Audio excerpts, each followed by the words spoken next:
கிறிஸ்துவுக்குள் பிரியமானவர்களே, ஆண்டவர் இயேசு கிறிஸ்துவின் இனிய திருப்பெயரால உங்களை அன்போடு வாழ்த்துகின்றேன். கடந்த ஆண்டு அறுவடை பண்டிகையில் யாத்திராகமம் 23:20 படி வழியில் உன்னை காக்கிறதற்கும் நான் ஆயத்தம் பண்ணின ஸ்தானத்துக்கு உன்னை கொண்டு போய் சேர்க்கிறதற்கும் இதோ நான் ஒரு தூதனை உனக்கு முன்பாக அனுப்புகிறேன் என்று வாக்கு பண்ணினவர் தம்முடைய வாக்கு தத்தங்களிலே உண்மையுள்ளவராகவே இருக்கிறார். சங்கீதக்காரன் 91 குறிப்பிடுகிற பிரகாரமாய் நம்முடைய பாதம் கல்லிலே இடராதபடிக்கு தூதர்கள் தங்கள் கைகளினாலே நம்மை ஏந்தி கொண்டு வந்திருக்கிறார்கள். அறுவடை என்பது நன்றி செலுத்தும் பண்டிகை.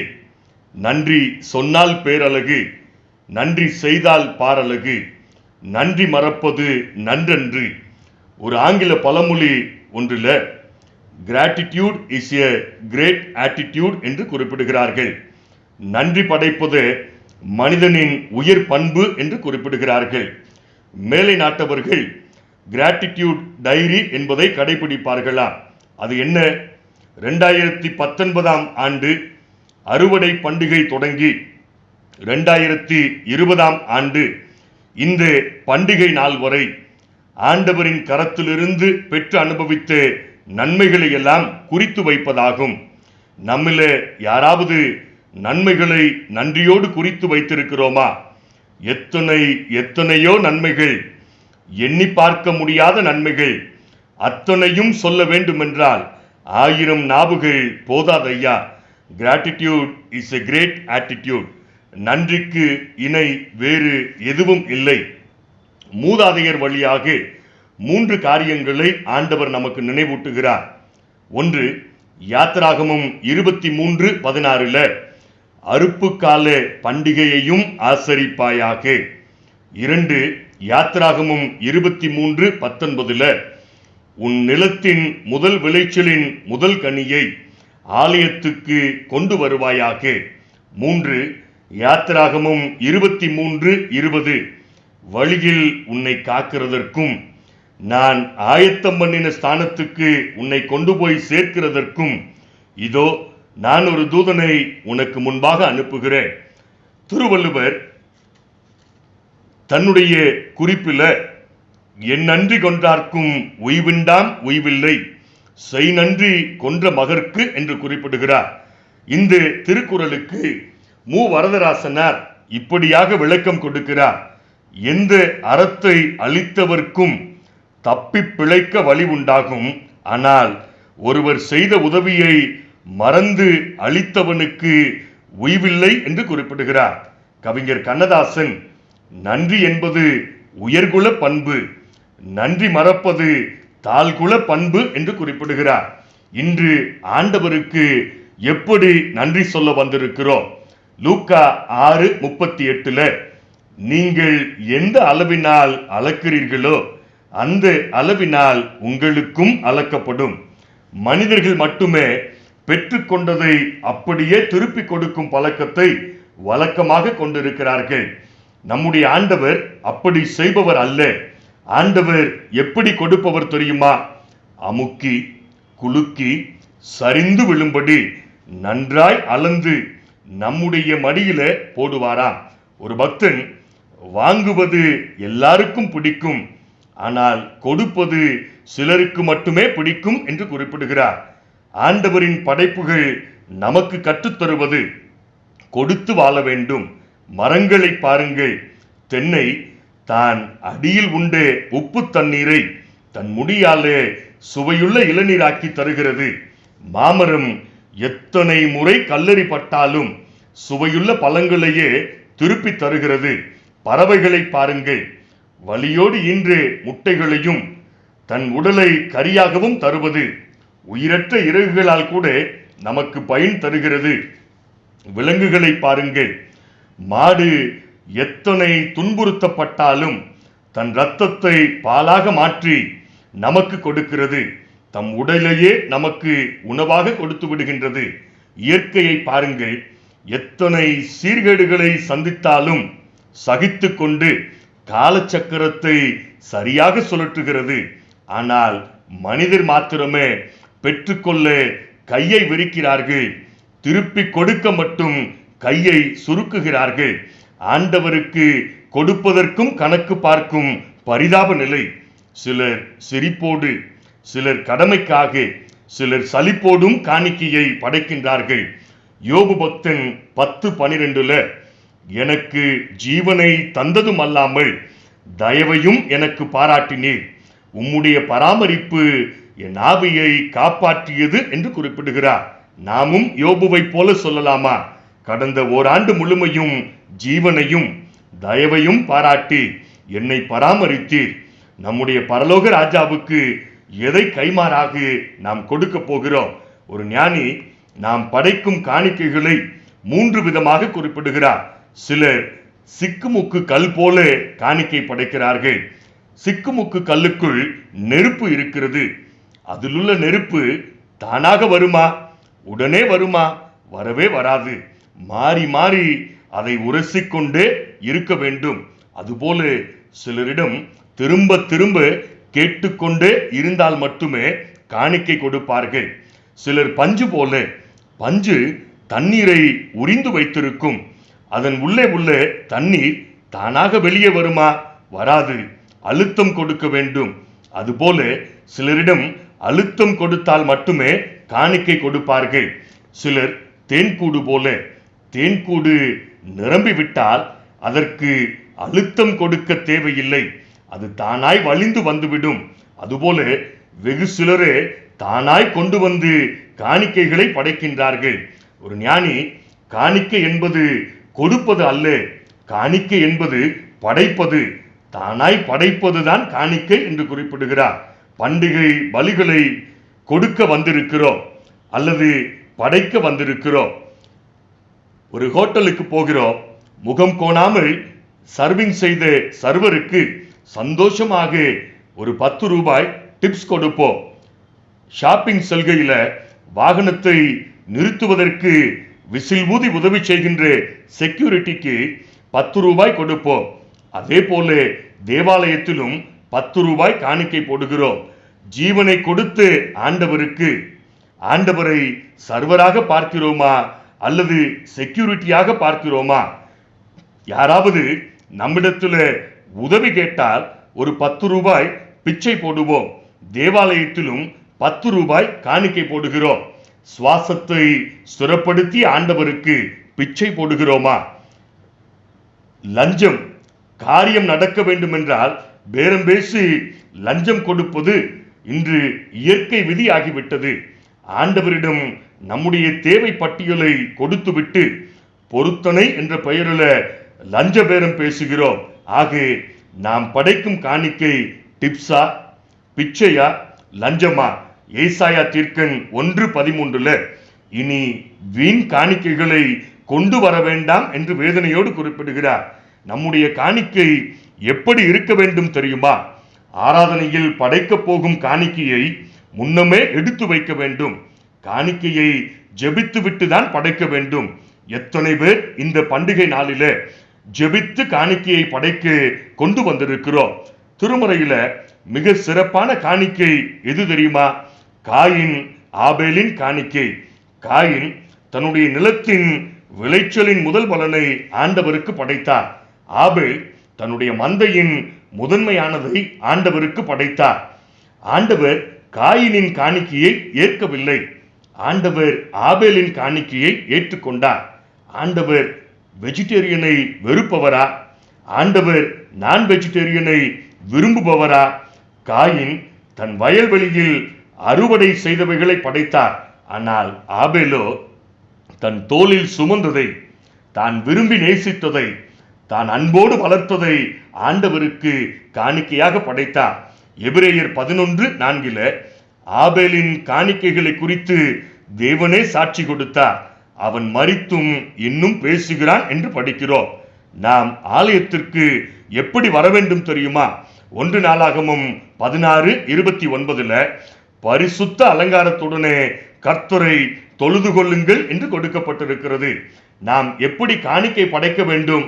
உபாகமம் 16:10 பின்பகுதியில கர்த்தர் உன்னை ஆசீர்வதித்ததற்கு தக்கதாக உன் கைக்கு நேர்ந்து மனப்பூர்வமான காணிக்கையை செலுத்து என்று கொடுக்கப்பட்டிருக்கிறது.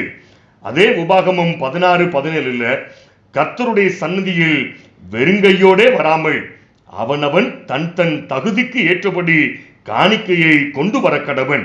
நாமோ மருத்துவமனையில் கணக்கு பார்க்காமலும் யெகோவா ரஃபா சுகமளிக்கும் ஆண்டவருக்கு கொடுக்க மாத்திரம் கணக்கு பார்க்கிறோம். செல்போனுக்கு மாதம் அன்லிமிட்டெட் ரீசார்ஜ் செய்கிறோம். டிவி சேனலுக்கு சந்தா கட்டுகிறோம். வாழ்க்கை சேனலை பராமரிக்கும் ஆண்டவருக்கு காணிக்கை செலுத்த மட்டும் பந்தா காட்டுகிறோம். ஒரு பக்தன் பக்தியோடு கொடுக்க வேண்டியதை பகட்டாகவும், நன்றியோடு கொடுக்க வேண்டியதை பெயருக்காகவும், திருப்தியோடு கொடுக்க வேண்டியதை திருப்தி அற்றவர்களாகவும் கொடுக்கிறோம். வலது கை கொடுப்பது இடது கைக்கு தெரியக்கூடாதே என்பதை நினைவூட்டுகிறார். அநேகர் இன்று விளம்பரத்துக்காகவே காணிக்கை கொடுக்கிறார்கள். பண்டிகை பலிகளை எப்படி படைக்க வேண்டும்? 3 காரியங்களை இந்த நாளில நாம் தியானிக்க இருக்கிறோம். 1, உற்சாகமாய் கொடுக்க வேண்டும். 2 கொரிந்தியர் 9:7 உற்சாகமாய் கொடுக்கிறவனிடத்தில் தேவன் பிரியமாய் இருக்கிறார். ஒரு பழமொழி ஒன்றை குறிப்பிடுவார்கள். கோணி கோடி கொடுப்பதை விட கோணாமல் காணி கொடுப்பதே மேல். கொடுப்பது கட்டாயம் அல்ல. கொடுப்பது கொஞ்சமாய் இருந்தாலும் மனம் கோணாமல் மகிழ்வோடு கொடுக்க வேண்டும். ஆண்டவர் இயேசு கிறிஸ்து ஒரு நாள் தேவாலயத்துல காணிக்கை பெட்டி அருகே உட்கார்ந்திருந்தார். அநேகர் வந்து காணிக்கை படைத்தார்கள். திடீரென்று பயங்கர சத்தம். கூடியிருந்து எல்லாருக்கும் சத்தம் கேட்டது. ஒரு விளம்பர காணிக்கை போல. ஆனால் ஆண்டவர் இயேசுவுக்கு மட்டும் சத்தம் கேட்கவில்லை. விளம்பரத்துக்காக காணிக்கை படைப்பவர்கள் ஆண்டவரின் பார்வையிலிருந்து விலகி விடுகின்றார்கள். அதே நேரம் ஒரு விதவை பெண் சிறு காணிக்கையை பெட்டியில் போடுகிறார். கூடியிருந்த மக்களின் செவியில் அந்த சத்தம் கேட்கவில்லை. ஆண்டவர் இயேசுவின் செவிகளில் கேட்டுவிட்டது. ஏன் தெரியுமா? முழு மனதோடும் நன்றியோடும் தனக்கான முழு தொகையையும் காணிக்கையாக படைத்தார். நாமும் அந்த விதவை பெண்ணை போல காணிக்கை படைக்க வந்திருக்கிறோமா? ராக் பெல்லர் உலகின் மிகப்பெரிய பணக்காரர். தனது 53ஆம் வயதில் நோய்வாய்ப்பட்டார். உடல் தளர்ந்தது. தலைமுடிகள் எல்லாம் உதிர்ந்தது. மருத்துவர்களும் கைகளை விரித்து விட்டார்கள். ஆண்டவரின் சமூகத்துல கதறி அழுது ஜெபித்தார். தன் ஆஸ்திகளின் பெரும்பங்கை சபைகளுக்கும் ஊழியங்களுக்கும் ஏழைகளுக்கும் கொடுத்தார். வாங்குவதை பார்க்கிலும் கொடுப்பதே நல்லது என்று தன் உள்ளத்துல ஆழமாக உணர்ந்தார். உற்சாகமாய் கொடுக்க தொடங்கிய ராக் பெல்லர் 98 வயது வரை சுகமுடன் வாழ்ந்தார் என்று நாம் சரித்திரத்தில் படிக்கிறோம். 2020 அறுவடை பண்டிகையில உற்சாகமாய் காணிக்கை கொடுக்க தீர்மானிப்போம். கர்த்தர் நம்மேல் பிரியமாய் இருக்கிறார். 2வதாக மனமுவந்து கொடுக்க வேண்டும்.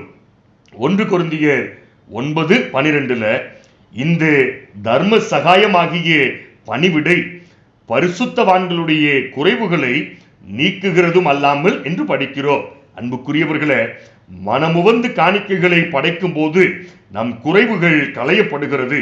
1 ராஜாக்கள் 17:13 முதல் 16 வரை உள்ள வசனங்களிலே சாரிபாத் என்ற ஊரை சேர்ந்த விதவை பெண்மணி தேவ மனிதன் எலியாவுக்கு உணவு கொடுத்தார். அங்கே மாவும் எண்ணெயும் அந்த பெண்ணுடைய வீட்டில குறைவுபடவில்லை. அந்த விதவையின் மகன் மரித்த போது எலியா உயிரோடே எழுப்பினார். மனமுவந்து கொடுக்கும் ஈகை மரணத்தை கூட ஜெயமாக்கி விடுமா? 2 ராஜாக்கள் 4:10 சுனேம் என்ற ஊரை சேர்ந்த பெண்மணி எலிசா என்ற தேவ மனிதனுக்கு ஊழியத்துக்காக தன் மேல் வீட்டு அறையை திறந்து கொடுத்தார். அதனுடைய பலன் என்ன தெரியுமா? நீண்ட காலமாய் பிள்ளை பேர் இல்லாதவர் தன் ஈகையினால் குழந்தை பாக்கியத்தை பெற்று அனுபவித்தார். அந்த குழந்தை மரித்த போதும் திரும்ப உயிரோடு பெற்றுக்கொண்டார். மனமுவந்து கொடுத்த எவரும் மனம் கசந்து போனதில்லை. நாம் நகோமியை போல புலம்புகின்றவர்களாக வந்திருக்கிறோமா? ரூத் 1:21 நான் நிறைவுள்ளவளாய் போனேன், கர்த்தர் வெறுமையாய் திரும்பி வர பண்ணினார். நம்முடைய ஆண்டவர் வெறுமையாக்குபவர் அல்ல, குறைவுகளை நிறைவாக்குபவர். குமாரசாமி ராஜா ராஜபாளையத்தை சார்ந்தவர். 1947 ஆண்டு அவர் வாழ்ந்த பகுதி மக்களுக்கு பொது பயன்பாட்டுக்காக ஒரு இடம் தேவைப்பட்டது. பலரிடம் இடம் இருந்தாலும் தருவதற்கோ மனம் இல்லை. குமாரசாமி ராஜா தான் வாழ்ந்த வீட்டை கொடுத்துவிட்டு வாடகை வீட்டுக்கு குடியேறுகிறார். அந்த நாட்களில் ஓமாந்தூரார் தமிழகத்தின் முதலமைச்சராக இருந்தார். தனக்கு பின் காங்கிரஸ் பேர் இயக்கத்தின் தலைமை ஏற்க ஆட்களை தெரிவு செய்து கொண்டிருந்த போது தலைவர்கள் நானா அடுத்து என்னுடைய பெயர் வருமா என்று யோசித்துக் கொண்டிருந்த பொழுது ஓமாந்தூரார் சொன்னது என்ன தெரியுமா? என்னை விட யோக்கியனான குமாரசாமி ராஜா தான் அடுத்த தலைவர், தமிழகத்தின் அடுத்த முதல்வர் என்றாராம். மனமுவந்து அவர் கொடுத்த ஈகை 1949 ஆண்டு முதல் 1953 ஆண்டு வரை தமிழகத்தின் முதல்வராக அவரை உயர்த்தியது. யாத்திராகமம் 25:2 மனப்பூர்வமாய் உற்சாகத்துடன் கொடுப்பவன் எவனோ அவனிடத்தில் எனக்கு காணிக்கையை வாங்குவீர்களாக. 2020 அறுவடை பண்டிகையில மனமுவந்து காணிக்கை படைக்க தீர்மானிப்போம். கர்த்தர் நம் குறைவுகளை நிறைவாக்குவார். மூன்றாவதாக உதாரத்துவமாய் கொடுக்க வேண்டும். 2 கொரிந்தியர் 9:11 மிகுந்த உதார குணத்தில் நீங்கள் எவ்விதத்திலும் சம்பூரணம் உள்ளவர்கள் ஆவீர்கள். உதாரத்துவமாய் கொடுக்கிறவர்களுக்கு தேவன் கிருபையை பெருக பண்ணுகிறவராகவே இருக்கிறார். உற்சாகமாய் உதாரத்துவமாய் கொடுக்கிறவர்களையே தேவன் சம்பூர்ணமடைய பண்ணுகிறார். சகையு என்ற வரி வசூலிப்பவரை நாம் நன்கு அறிந்திருக்கிறோம். நாளத்தனையாய் அவன் திருப்பி கொடுத்ததினாலேயே ஆண்டவர் இயேசு கிறிஸ்து அவன் வீட்டுக்கு வந்தார். ஆண்டவர் இயேசு கிறிஸ்து இன்றைக்கு நம்முடைய வீட்டுக்கும் வந்து தங்க விரும்புகிறார். கிளாடிஸ் ஆஸ்திரேலியன் மிஷனரி கிரஹாம் ஸ்டெயின்ஸினுடைய மனைவி தன்னுடைய கணவர் தன்னுடைய 2 பிஞ்சு குழந்தைகளோடு எரித்து கொலை செய்யப்பட்ட போது அவர் மனைவி சொன்ன வார்த்தை, என் கணவரையும் எனது 2 பிள்ளைகளையும் உதாரத்துவமாய் ஆண்டவருக்காக கொடுக்கிறேன். அவர்களின் சம்பூரண வாழ்வுக்காக ஆண்டவருக்கு நன்றி படைக்கிறேன் என்று குறிப்பிட்டாராம். 1 கொரிந்தியர் 1:5 கிறிஸ்து இயேசுவுக்குள்ளாய் எல்லாவற்றிலும் சம்பூர்ணம் உள்ளவர்களாய் இருக்க விரும்புகிறீர்களா? கிறிஸ்து நமக்காக தன்னை கொடுத்தது போல கிறிஸ்துவுக்காக நம்மையே கொடுக்கலாமா? 2020 அறுவடை பண்டிகையில உதாரத்துவமாய் காணிக்கை படைக்க தீர்மானிப்போம். சம்பூர்ணமான ஆசீர்வாதங்களை பெற்று அனுபவிப்போம். நிறைவாக ரவீந்திரநாத் தாகூர் எழுதிய கீதாஞ்சலி அந்த புத்தகத்துக்காக நோபல் பரிசு கொடுத்தார்கள். அதில் குறிப்பிடப்பட்ட ஒரு சம்பவத்தை நினைவுபடுத்த விரும்புகிறேன். வயல்வெளியில் நெல்மணிகளை அறுத்து கொண்டிருந்தவரிடம் பசியினால் வாடிய ஒருவர் உதவி வேண்டினார். உதவ நினைத்தாலும் மனம் இடம் தரவில்லை. இல்லை என்று சொல்லவும் வாய் வரவில்லை. 2 நெல்மணிகளை மட்டும் தன்னுடைய கைகளிலே எடுத்து பசியோடு வந்தவருக்கு கொடுத்து அனுப்பினார். தான் சேகரித்து வைத்த நெல்முடையை வீட்டிலே வந்து கொட்டும் போது 2 நெல்மணி மட்டும் தங்கமாக மின்னியதாம். எப்படி என்று யோசித்து உணர்வடைந்தார். வந்தவர் மனிதர் அல்ல, வந்தவர் கடவுள். ஐயோ, தவறு செய்து விட்டோமே, அள்ளி கொடுத்திருந்தால் எல்லாமே தங்கமாகி இருக்குமே என்று மனம் நொந்து கொண்டார். அன்புக்குரியவர்களே, நம்முடைய கைதான் சிறியது, ஆண்டவரின் கை மிகப்பெரியது. எருசலேம் தேவாலய முகப்பில 3 காணிக்கை பெட்டிகள் வைக்கப்பட்டிருக்குமா. 1 ஆலய பணிகளுக்காக காணிக்கை, 2 குர்பான் காணிக்கை, முதியோர்கள் பராமரிப்பிற்கான காணிக்கை, 3 கடந்த ஆண்டு செலுத்த தவறிய காணிக்கையை செலுத்த வேண்டிய பெட்டி. பில்லி கிரஹாம் அடிக்கடி குறிப்பிடுகிற ஒரு வார்த்தை, 2 கைகள் எதற்கு தெரியுமா? 1 வாங்குவதற்கு, இன்னொன்று கொடுப்பதற்கு. இன்றைய அறைகூவல், காணிக்கை படைப்பதை மட்டும் ஒருபோதும் விமர்சிக்காதீர்கள். மனிதனுக்கு அல்ல, ஆண்டவருக்கே நாம் காணிக்கை படைக்கிறோம். உற்சாகமாய் காணிக்கை படைப்போம், மனமுவந்து காணிக்கை படைப்போம், உதாரத்துவமாய் காணிக்கை படைப்போம். லூக்கா 6:38. கொடுங்கள், உங்களுக்கும் கொடுக்கப்படும், அமுக்கி குலுக்கி சரிந்து விழும்படியாய் உங்கள் மடியில போடுவார்கள். நீங்கள் எந்த அளவினால் அளக்கிறீர்களோ அந்த அளவினால் உங்களுக்கும் அளக்கப்படும்.